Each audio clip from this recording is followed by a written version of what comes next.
మెదక్ జిల్లాను అతి భారీ వర్షం కుదిపేసింది. అల్పపీడన ప్రభావంతో 2 రోజుల పాటు కురిసిన ఏకదాటిగా వర్షాలు కురుస్తుండటంతో ఇటు వాకులు, వంకలు, రోడ్లు, పొలాలను ఏకం చేశాయి. గతంలో ఎన్నడూ లేని విధంగా వరదలు పోటెత్తాయి. వేల ఎకరాల్లో పంటలు నీటింది. జనజీవనం పూర్తిగా స్తంభించింది. ప్రసిద్ధ పుణ్యక్షేత్రం ఏడుపాయల వనదుర్గమ్మ ఆలయం కొన్ని రోజులుగా గంగమ్మ ఒడిలోనే ఉంది. రాజగోపురంలో ఉత్సవ విగ్రహాన్ని ఏర్పాటు చేసి భక్తులకు అమ్మవారి దర్శనం కల్పిస్తున్నారు. సింగూరు నుంచి నీటిని దిగువకు విడుదల చేయడంతో ఆలయం పూర్తిగా నీట మునిగింది. నక్కబాగుతో పాటు వనదుర్గ ఆనకట్ట మీదుగా వరద నీరు ఏడుపాయలుగా చీలి ప్రవహిస్తుంది.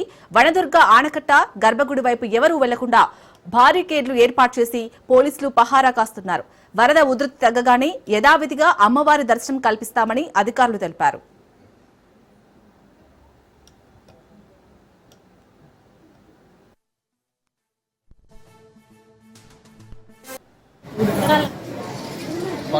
తారీఖు నుండి సింగూరు డ్యాం నుంచి 70,000 క్యూసెక్ల వరద రావడం వల్ల దేవాలయం పూర్తిగా నీటిలో మునిగిపోయింది. కాబట్టి భక్తుల సౌకర్యార్థము అమ్మవారిను రాజగోపురంలో ఉత్సవ విగ్రహం ఏర్పాటు చేసి భక్తులకు దర్శనమిస్తున్నాము. అదేవిధంగా సుదూర ప్రాంతాల నుంచి వచ్చినటువంటి భక్తులు దేవాలయము 7 పాయలుగా ప్రవహిస్తుంది కాబట్టి ఎక్కడ కూడా నదిలో దిగకుండా ఓన్లీ అమ్మవారి వద్దకే వచ్చి దర్శనాలు చేసుకొని తీర్థప్రసాదాలు తీసుకొని వెళ్ళవలసిందిగా మనం చేస్తున్నాము.